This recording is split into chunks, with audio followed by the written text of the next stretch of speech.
En effet, l'opposition républicaine congolaise, par nous représenter, salue cette initiative de son Excellence Monsieur le Président de la République de faire un appel à toutes les forces vives de la nation afin de pouvoir créer la cohésion nécessaire en ce moment pour mettre fin à l'insécurité, à la guerre d'agression dont est victime notre pays. Nous sommes donc nous satisfaits de ces consultations qui sont menées des mains des maîtres par son conseil spécial, le professeur Ebérandé Kachmi. C'est à ce titre que nous, en tant que leaders de l'opposition républicaine congolaise, nous sommes venus répondre positivement à son appel. Pour nous, il faut d'abord écarter la problématique du partage de postes de responsabilité. Parce que le pays est en danger, il est plutôt nécessaire que nous nous concentrions sur des solutions structurelles qui nous permettent de sortir de cette situation de crise.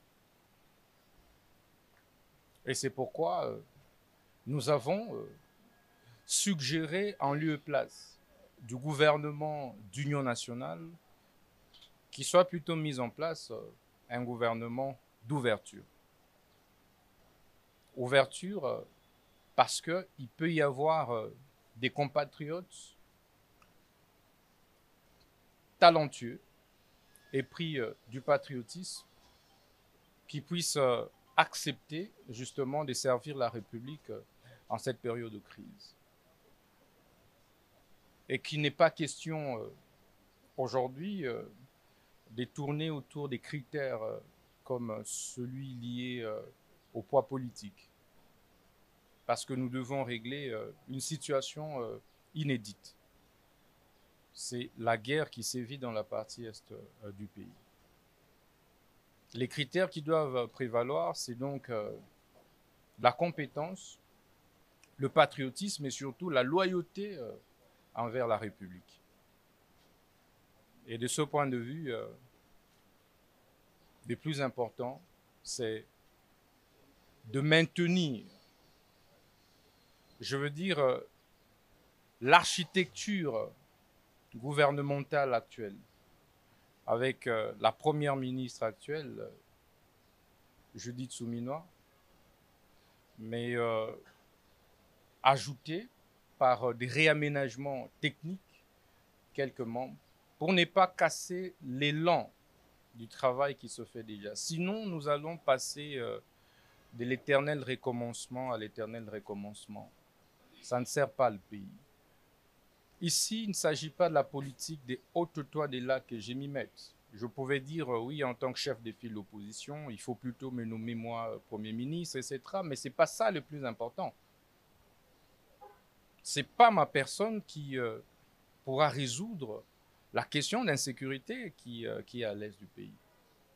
Il faudrait plutôt qu'ensemble, nous puissions fédérer nos forces pour pouvoir créer une cohésion forte en interne qui nous permette de bouter dehors, hors de nos frontières, l'ennemi qui nous a agressés, l'ennemi qui nous a envahis. Comme je l'ai dit, il s'agit des réaménagements techniques que nous proposons. Ça veut dire en gardant la structure actuelle. En lieu et place de penser que c'est en faisant un gouvernement de 100 membres que les problèmes seront résolus ou des 30 membres, là n'est pas le problème.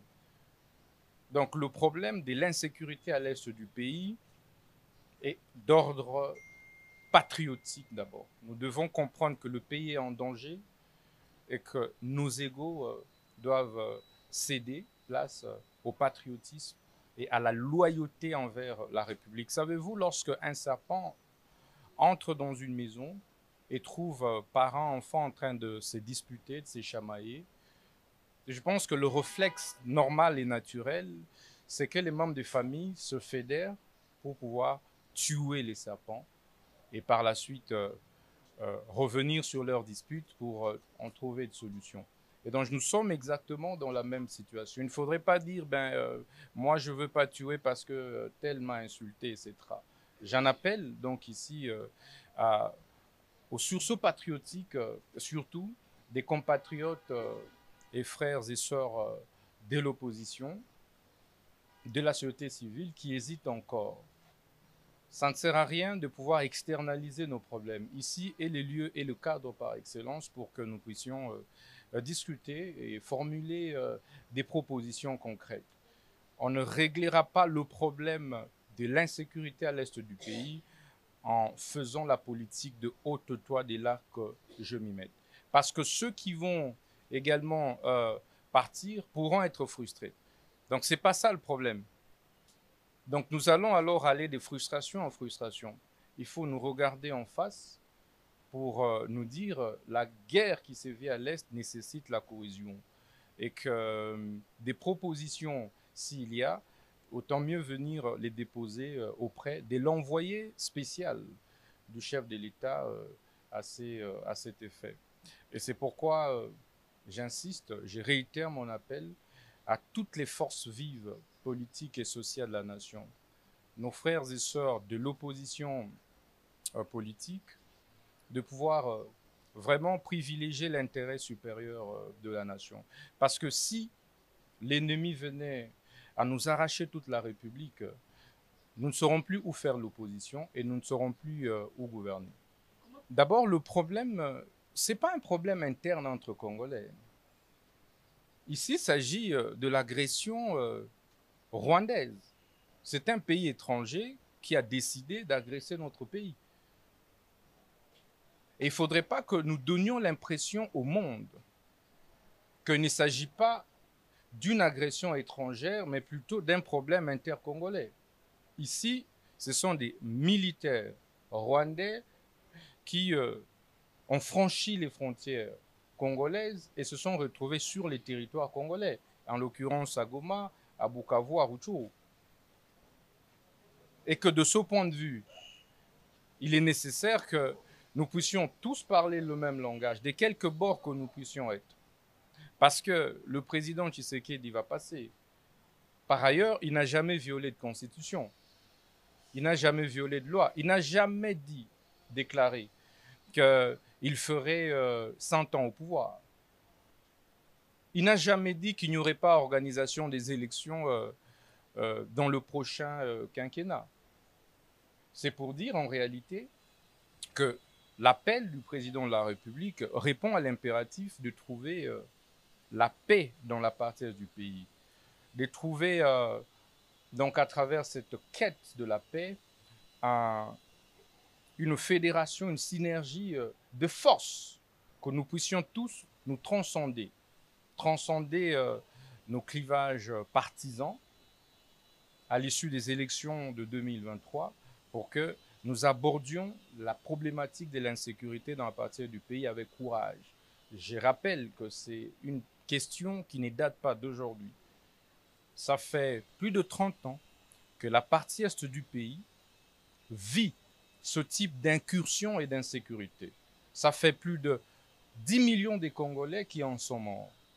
Donc à un certain moment, nous devons afficher un sens élevé des responsabilités. Et c'est pourquoi je ne pense pas que ce cadre soit celui qui soit destiné en réalité à aborder la problématique du partage de postes. Parce que ce n'est pas en changeant la première ministre que la paix va automatiquement se rétablir dans la partie du pays. Ce n'est pas en changeant les ministres d'État, mis la justice et garde de ce que je suis, que la paix va se rétablir automatiquement dans la partie du pays. Donc, le problème de l'insécurité à l'Est est beaucoup plus transversal, et beaucoup plus multiforme et beaucoup plus profond que ça. Et ça nécessite un minimum de conscience collective. Et cette conscience doit interpeller les uns et les autres. Ça ne veut pas dire que c'est en changeant de format de consultation que la paix va revenir à l'Est. Il faut plutôt savoir quel est l'agenda de l'agresseur.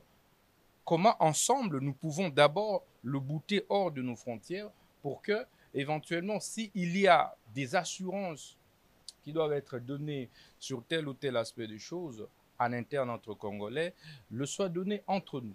Mais c'est pourquoi le président de la République a initié ces consultations.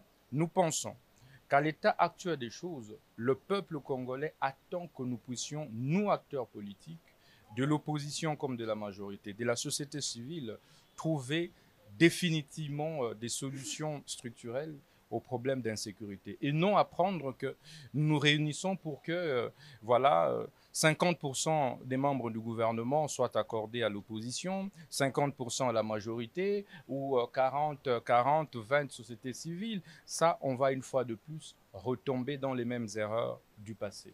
Il est plus que temps que nous ne puissions pas nous laisser distraire par nos appétits de pouvoir, par nos appétits des positionnements personnels. Il est temps que nous puissions consolider les acquis, ce qui est là. Est-ce que la guerre qui sévit à l'Est a commencé avec le gouvernement actuel? Non. Est-ce que la solution, justement, c'est de pouvoir dire on se retrouve, qu'on donne tel ou tel poste à l'opposition politique? Nous disons non, ça n'est